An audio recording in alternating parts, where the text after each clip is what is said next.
I'm Kinsley Sinclair, and I was 34 the morning my family drove 3 hours to sell a ranch they didn't know I already owned. But this story really starts 9 years before that, on my 25th birthday, with a phone call from my mother. She was telling me they couldn't make it.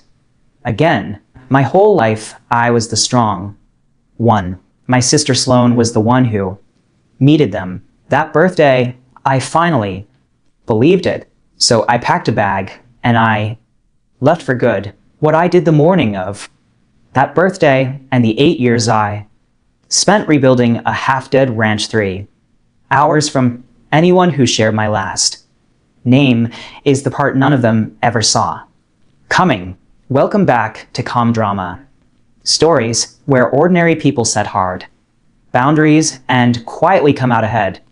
If Snort's a story like this finds you tonight, you're exactly where you should be. Drop a comment and subscribe so the next one reaches you too. These days, my mornings start at 4:30 in the dark with frost on the fence rails and 40 horses waiting on me. I run a boarding and training operation out in the Eastern Hills, 200 acres, a rescue program on the back 40 and a waiting list 11 names deep. People drive past the sign and assume I inherited all of it. I didn't. I built it with 2 hands and a borrowed truck and a stubbornness that scared most men off. Casey, my apprentice, is 19 and already better with a nervous yearling than I was at 30. She showed up that morning with 2 coffees and a question about a colicky gellying. I checked him, walked him, told her he'd be fine by noon. Then I pulled my grandfather's gloves off the post by the tack room, the cracked brown leather ones worn soft at the knuckles, and I laced them on like I do every single day. They don't fit me right. I keep them anyway. There's a whole life folded into that leather, and I'll get to it. Because 8 years ago, I had none of this. I had a duffel bag, a quarter tank of gas, and my mother's voice still ringing in my ear. You're the strong one, she'd said like it was a gift. I used to think being the strong one meant being loved differently. It took me years to understand it just meant being loved less and being expected to say thank you. So let me take you back to the kitchen where I learned that the week of my 25th birthday, before I knew a single thing about deeds or horses or the difference between family and the people who simply show up. Back then, I lived in a rented room across town and worked at a feed and supply store, saving for a vet program. My family was 3 exits up the highway in the house I grew up in. My mother, Sharon, ran that house like a triage ward, and Sloane was always the patient. My father, Wade, kept the peace by agreeing with whoever spoke last, which was always Sharon. And Sloane, too, years younger, had a gift. She could turn any ordinary Tuesday into an emergency that required everyone's hands. A bad date became a breakdown. A parking ticket became a crisis of confidence. I learned the rhythm of it young, the way you learn whether when the air in that kitchen got heavy, somebody's plans were about to get canceled, and it was never going to be Sloane's. I brought it up once gently the spring before. It feels like there's only ever room for one of us, I said. My mother didn't even look up from the stove. Sloane's more delicate, honey. You know that. I did know that. I'd been told it so many times. It felt less like a description and more like a sentence handed down at birth. The strong one, the capable one, the one who'd be fine. Nobody ever asked if I wanted to be fine. They just decided I was and built the whole house around it. That spring, I told myself the next milestone would be different. I'd pay for it myself. I'd plan it small. I'd give them no reason and no excuse. I really believed that would be enough. It's almost funny now. How much I still believed in them that year. Almost. If you want to know exactly what I was up against, picture my college. Graduation 2 years earlier, associates in animal science, first in my family to finish anything past high school, and I'd worked nights for it. The ceremony was at 10 o'clock in the morning. At 9:15, Sloan fainted in the parking lot, or said she did. By the time the paramedics shrugged and left, my family was gathered around her in the car, and I was walking across that stage alone, scanning a crowd of strangers for faces that weren't there. They made it for the last 10 minutes. My mother took a photo of Sloan recovering and posted it before. She took one of me in my cap.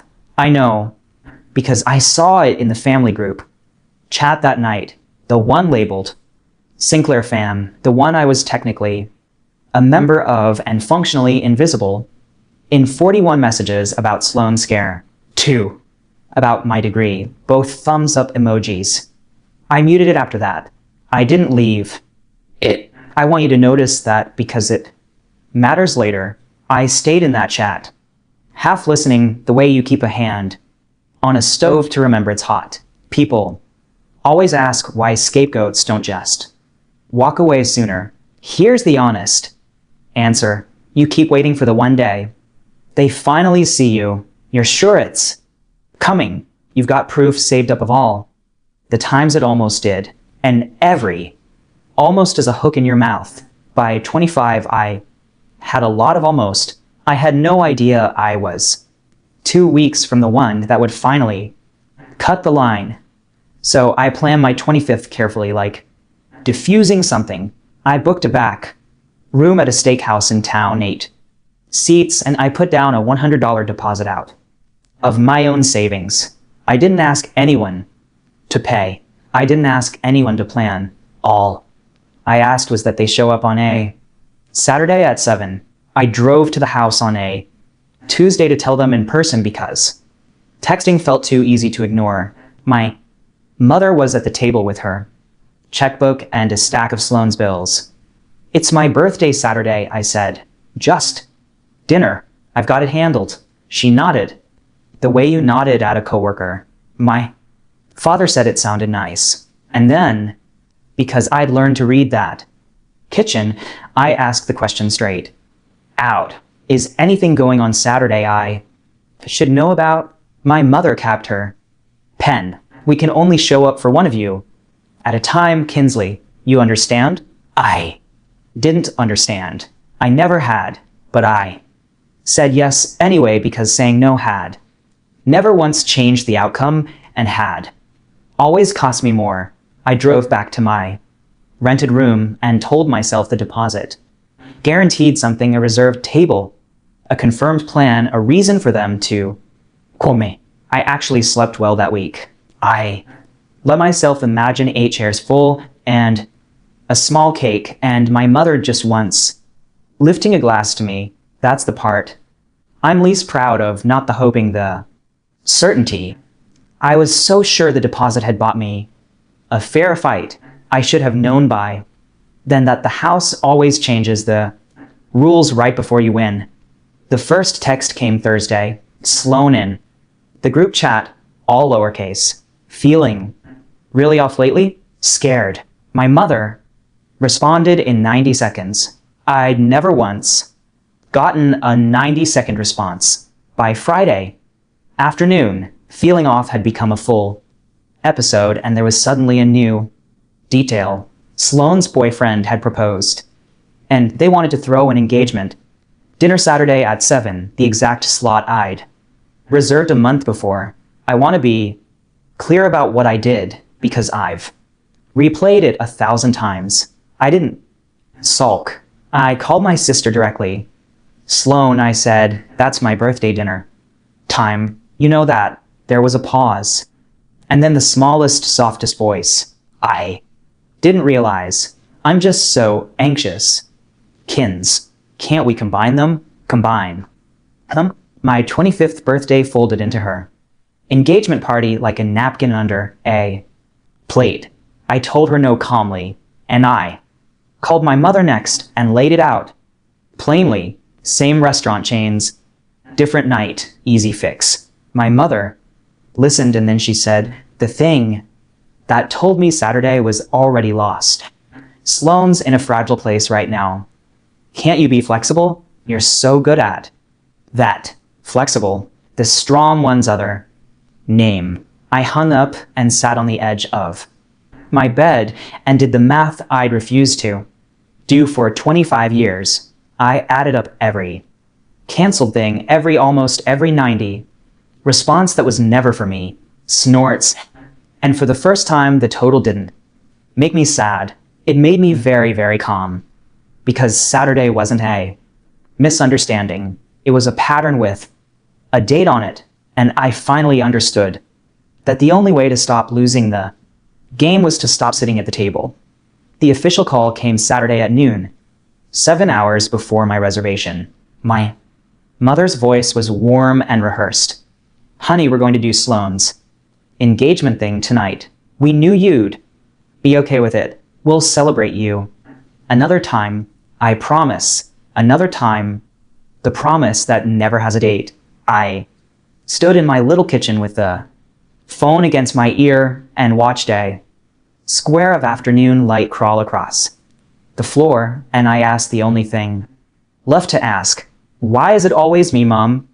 And she said it not cruelly. That's the part people never believe. She said it gently, like she was explaining something obvious to a slow child. You're the strong one, Kinsley. Sloane's the one who needs us. There it was, the whole architecture of my childhood in 11 words. I didn't cry. I didn't argue. I said okay, and I meant a different okay. Then she heard. I called the steakhouse and canceled my own table and let them keep the deposit. Then I pulled my duffel bag from the closet and started putting things in it slowly, the way you pack when you already know you're not coming back. 2 pairs of jeans, my work boots, the little cash box from under my bed. I didn't have a plan exactly. I had a direction. 3 hours east, past the last gas station, there was a man who had never once can let on me in 25 years, even when it would have been easier to. My grandfather Earl, my mother's own father, the one she'd quietly written off as a stubborn old failure on a dying piece of land. I got in my car at 4 o'clock with the tank a quarter full and my whole life in the back seat, and I drove toward the only person who'd ever shown up. It was a long drive and somewhere around the second hour the shaking started, not from sadness, but from something letting go. I called Earl from a gas station outside the county line. He picked up on the second ring, which is its own kind of love when you're used to 90-second waits that never come. Grandpa, it's Kinsley. Can I come stay a while? No. Questions, no why. Just doors unlocked. There's stew on the stove. I hung up and stood in the cold under the gas station lights and let myself feel for the first time how tired I was of auditioning. I'd spent 25 years trying to be valuable enough to keep, and the one person who'd never made me audition lived on a ranch my own mother was ashamed of. I pulled into Earl's place a little after midnight. The headlights swept across a sagging barn, a fence missing half its rails, and a porch light he left on. For me, he was sitting on the steps in a flannel coat, 71 years old, with a thermos and an extra mug. He didn't hug me. He just patted the step beside him and said, "Rough birthday." And something in the plainness of it broke me open. Clean. I sat down. I told him everything. The deposit, the engagement, the 11 words. He listened the whole way through without interrupting once, which was its own miracle. When I finished, he was quiet for a long moment, looking out at the dark shapes of his horses. Then he said something I didn't understand for years. Sharon learned the Wrong lesson a long time ago, he said. But the land doesn't care who you are. Mother loves. Land only cares who works. It. I had no idea yet that he was already telling me everything. I woke the next morning to the smell of coffee and the sound of a man who'd been up for 3 hours pretending he hadn't. Earl's ranch was worse than it looked at. Midnight, 80 acres he could no longer work alone, 6 aging horses, a barn with a bad roof and fences, a strong wind. Could have finished. He'd been running into the ground out of pure pride, refusing to sell, refusing to ask Sharon for help. She'd have charged him interest on anyway. Over eggs, he laid it out like a business proposition, not charity, which is the only reason I could accept it. I've got land and no body, he said. You've got a body and no land. Seems simple. Then he stood, walked to a hook by the door and tossed me a pair of work gloves, cracked brown, leather, soft at the knuckles, 2 sizes too big. These were my father's, he said. They'll fit when you've earned them. I thought it was a figure of speech. I pulled them on and went out to fix a fence I didn't know how to fix. And I cut my hands raw inside that old leather by noon. That first week nearly broke me. I'd never built anything in my life that wasn't a savings account. But there's a thing that happens when you work land. It doesn't lie to you. A post you set right stays standing. A horse you feed comes back to the gate. For the first time, effort and reward lined up in a straight line with no mother in between to redirect the credit.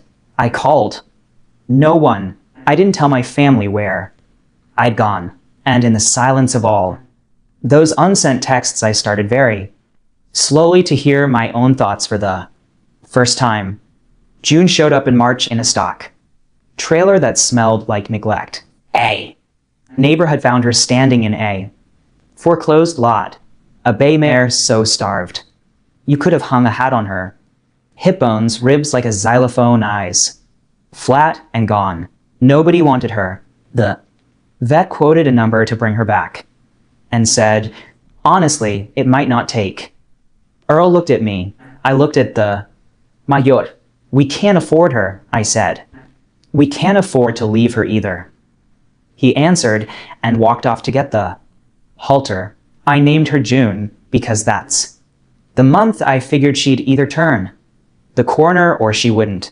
I learned more about patience from that mare than from any human in my life. You can't rush a starved horseback. Feed her too much too fast and you'll kill her with kindness. Her body too wrecked to handle the very thing she needs. So you go slow, small meals 6 times a day for months. You earn an ounce of trust a day. Time. I'd sit in her stall after dark, not touching her, just being there the way Earl had patted the step beside him.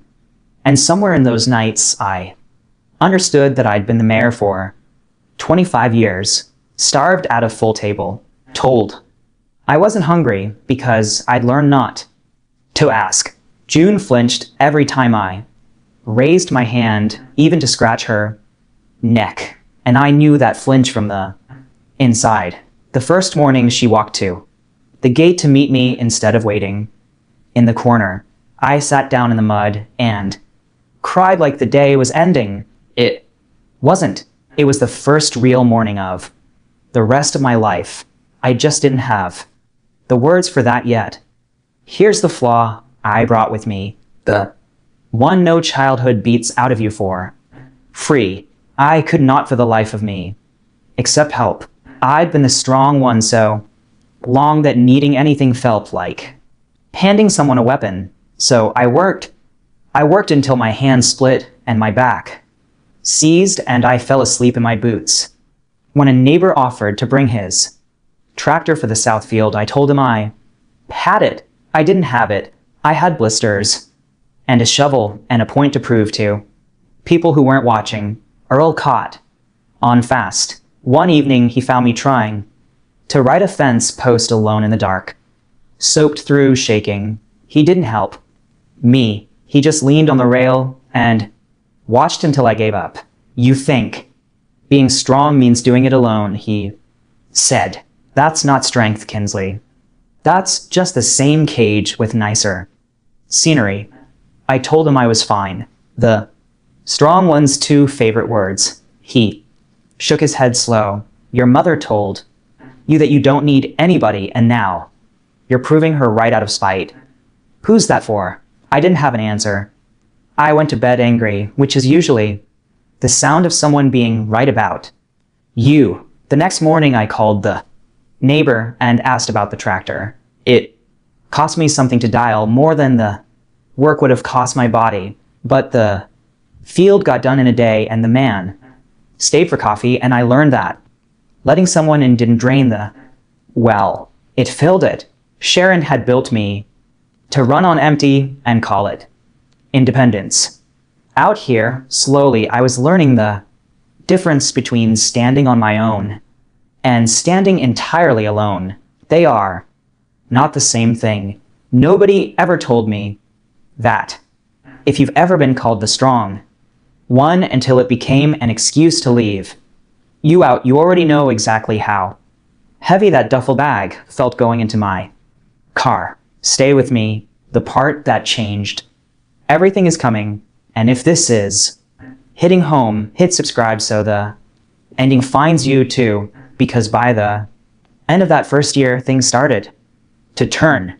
Our first boarding client was a woman named Dell, who kept a retired barrel horse and paid on time and told two friends. Then those friends told friends. I'd grown up watching my mother ration love like it was a scarce resource. And out here I discovered the opposite was true of good work. Do it once, do it right, and it multiplies. June was writable by fall, glossy and round, the flat gone out of her eyes.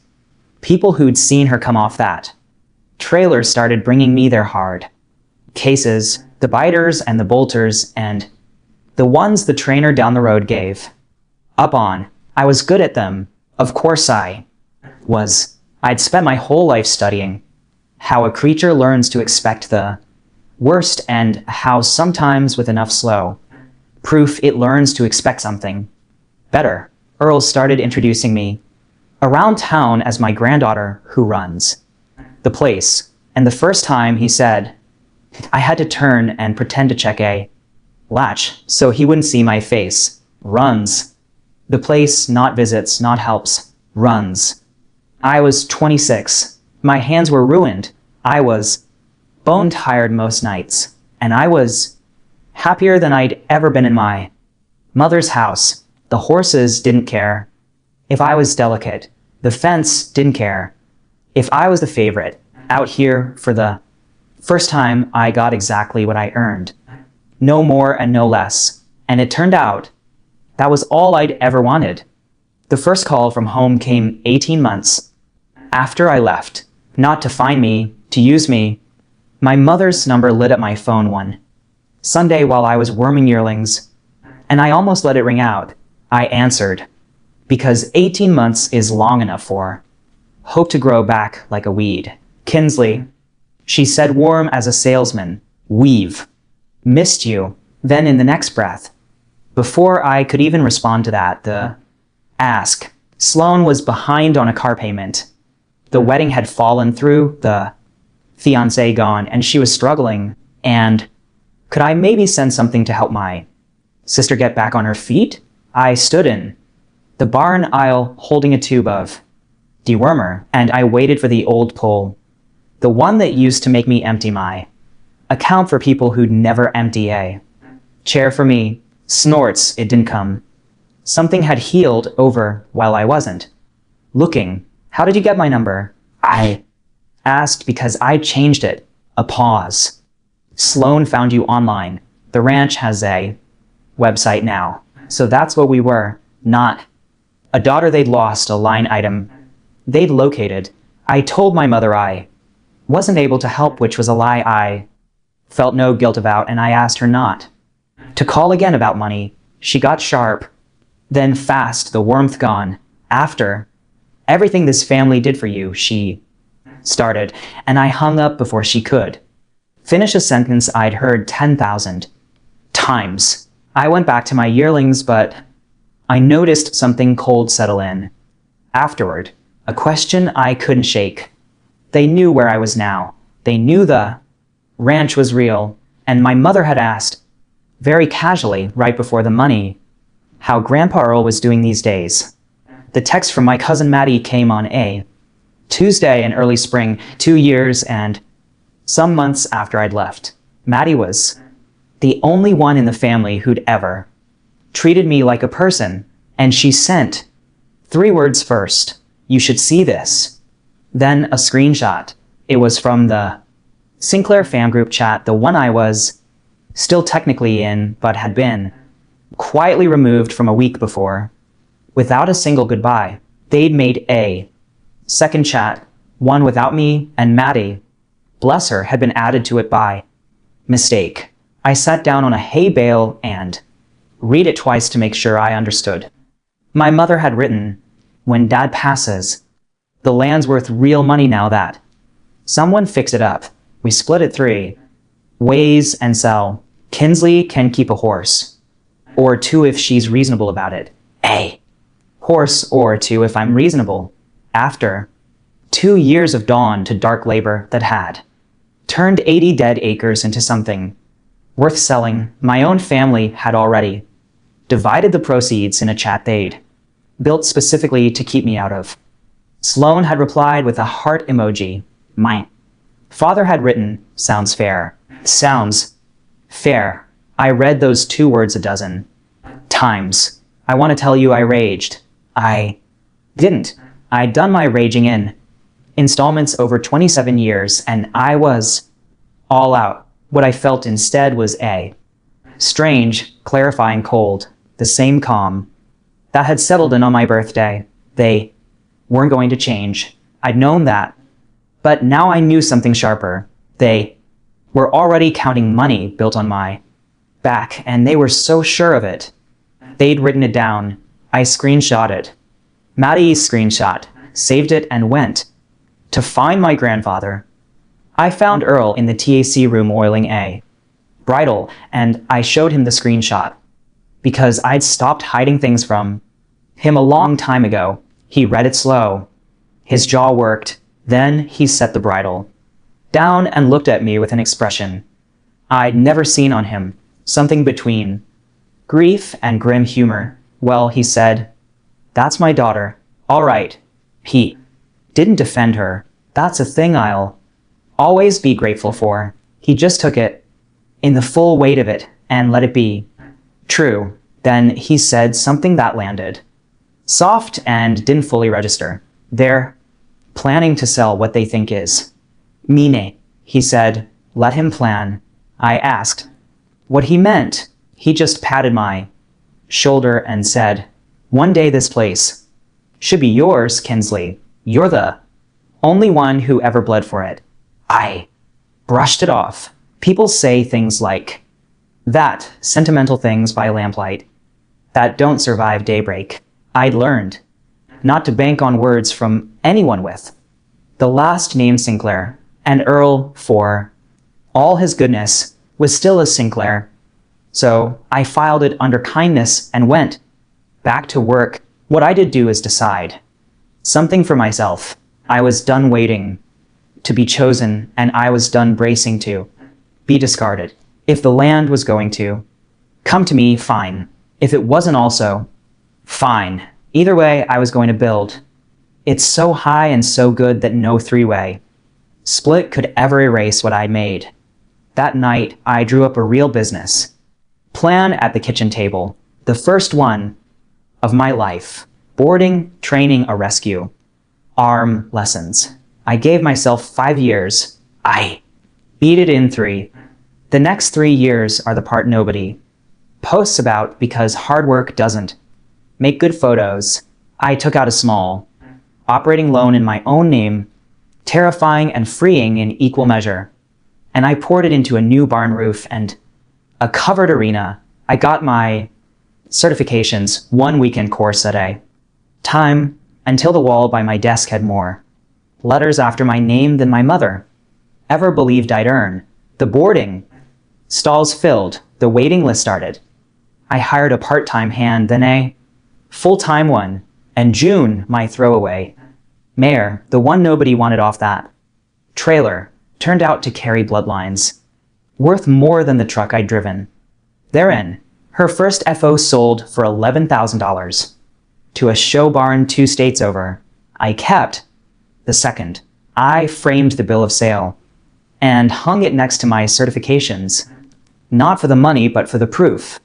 The unwanted one had become the cornerstone. I knew the feeling. Somewhere in year 5 after leaving, I stopped checking whether I was happy and just noticed one ordinary evening, leaning on the arena rail with a cup of coffee that I already was. I'd built a life so full it had no empty chair for anyone to refuse to fill. I had Casey, who'd come to me at 17 with nowhere else to go and stayed.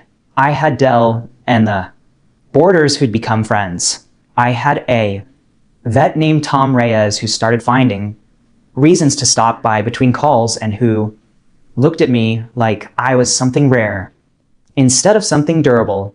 And I had Earl, slower now, mostly supervising from a folding chair in the shade, but still there every morning, still calling me the woman who runs the place. I thought we had years left like that.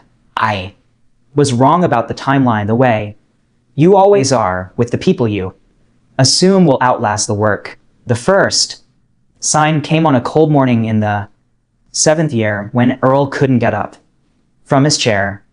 It was his heart. The doctors used careful words, but the gist was plain.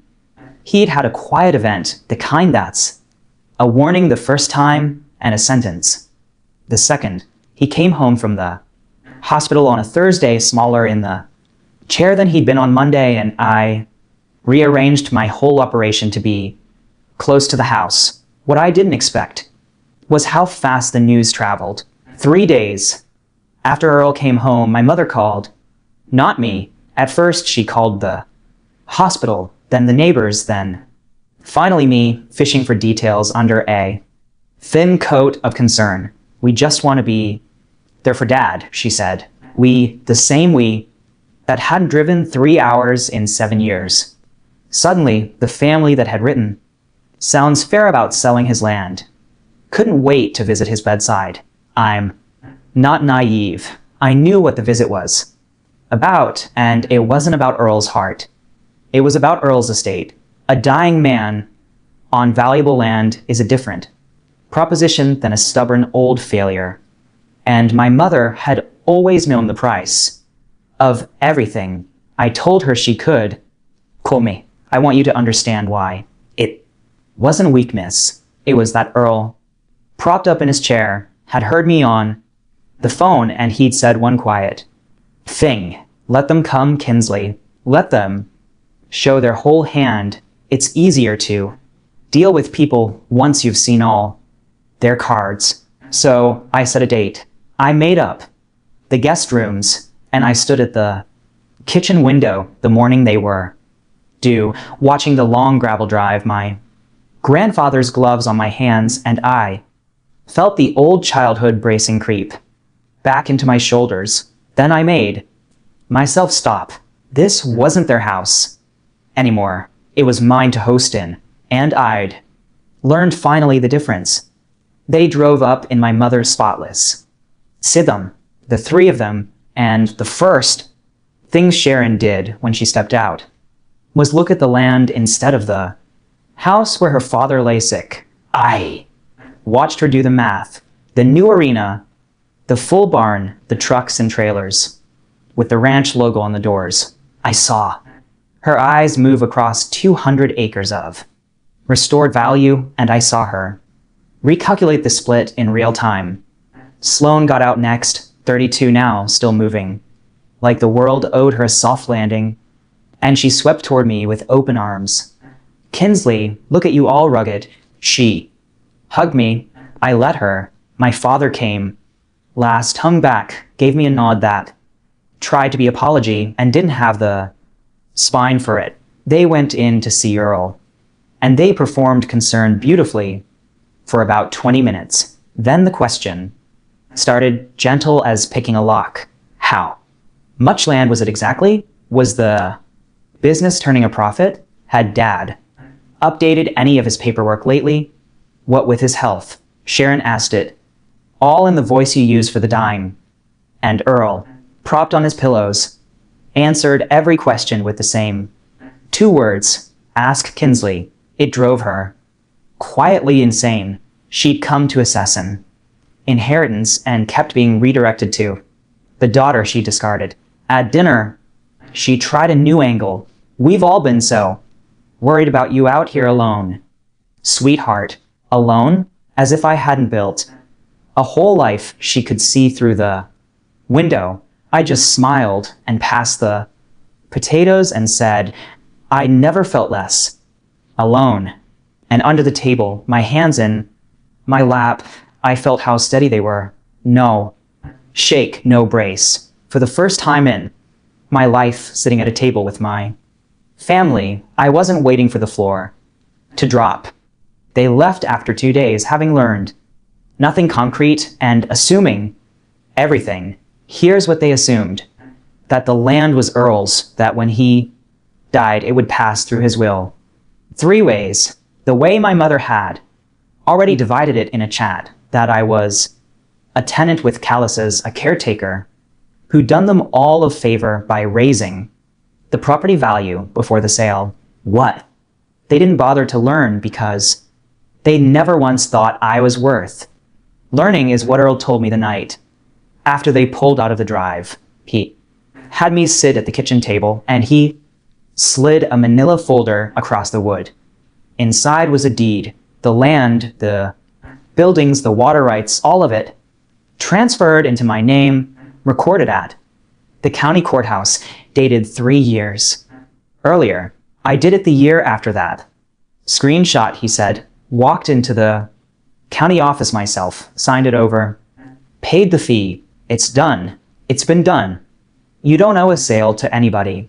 I stared at the county stamp and felt the floor of my whole life shift. Not because of the money, because somebody had chosen me on paper permanently, where it couldn't be taken back by a softer voice or a fresher crisis. Why didn't you tell me? I asked. He almost smiled. Because you needed to build it like it was already yours and earn it like it wasn't. Look what you did. Then he got serious. Don't tell Sharon. Let her keep planning her split the day she finds out it was never hers to split. She'll show you exactly who she is, and you'll be standing on solid ground when she does. I put the folder in the safe. I didn't say a word to anyone, and I went back to work on land that it turned out had been mine the whole time.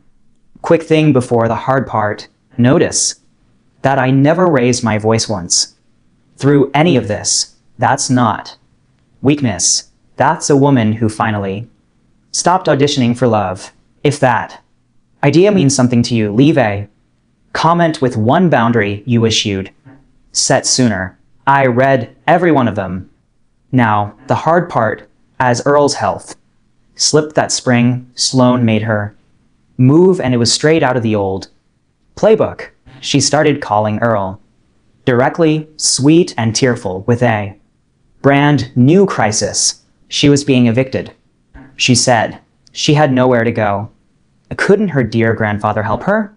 Maybe with a little something now? Maybe with a mention in his will, just so she'd know she was loved before he passed. I only found out because Earl told me, shaking his head over his coffee. Your sister thinks I'm dying.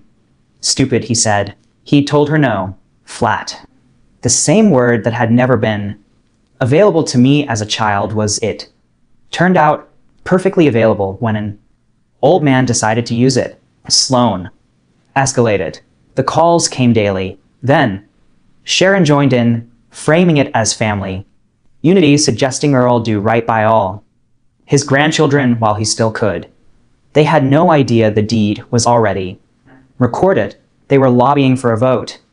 In an election that was over, Earl let them keep it the way he told me to, gathering their whole hand, but it cost him. I'd watch him hang up the phone, gray and tired, and I'd want to tear into them, and he'd just pat my hand and say, "Soon, Kinsley, let them write it all down." They were writing it all down, in texts, in voicemails, in a paper trail of greed they were too sure of themselves to hide. They thought they were closing in. They were only making my case. Earl went downhill over 6 weeks, the way strong men do, all at once. After a long, stubborn plateau, I moved to bed, into the front room so he could see the horses through the window. I cut my client load in half and learned to do the things you learn to do for someone you love who's leaving. I'm not going to dress it up or ring it out. It was hard, and it was holy, and it was mostly quiet. Tom came by most evenings off the clock and sat with us and never once made it about himself. Casey took over the morning chores without being asked. The life I'd built, the one my family thought made me selfish for leaving them, turned out to be exactly the net that held us all up when it mattered. Earl mostly slept those last weeks, but he had good hours, and in one of them he asked me to help him out to the fence line one more time. I walked him slow, his arm thin through the flannel out to the rail where the gloves hung on the post. He took them down, the cracked brown leather, his father's gloves, the ones he told me would fit when I'd earned them. He pressed them into my hands. They fit now, he said. They did. Somewhere in 7 years of work, my hands had grown into them, and I'd never noticed the day it happened. We stood at the rail and watched June graze in the low gold light, the throwaway mare, sleek and sound, and exactly where she belonged. Earl didn't say anything profound. He just squeezed my shoulder once and said, "Good work, kid." 3 words, the richest I've ever been. Handed. He passed in his sleep 9 days. Later, with the window open and the horses calling at dawn, I buried my grandfather on a clear Saturday in the little cemetery behind the country church he'd gone to for 60 years, and half the county came. Boarders, neighbors, the vet, the feed store owner, ranchers he'd helped, and never mentioned the man my mother had written off as a failure had a line of trucks parked a quarter-mile down the road.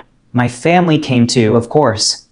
They wore black and dabbed their eyes and accepted condolences they hadn't earned. And I watched my mother work the crowd at her own father's funeral like it was a networking event. Sloane cried prettily and loudly the way she did. Everything and people who didn't know better comforted her. I stood at the graveside in my grandfather's gloves, dry-eyed because I'd done my grieving in the front room over 6 honest weeks and had nothing performative left. After the burial at the reception in the church hall, my mother found me by the coffee urn.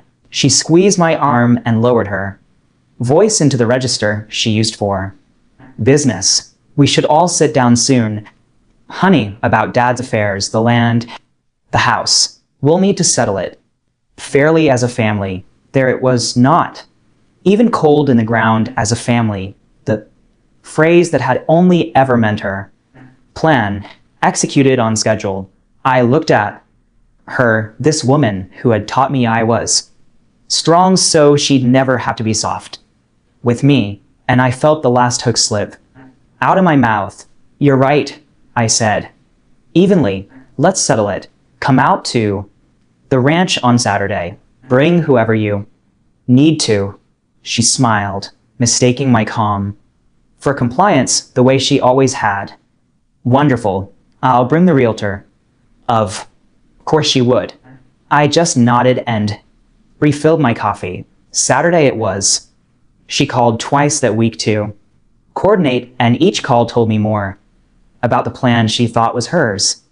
She'd already met with a realtor, a brisk woman named Paula, who specialized in agricultural acreage. She'd already gotten a rough valuation, sight unseen, based on what I'd told no one, and she'd guessed from the road. $2 million give or take for the land and the operation.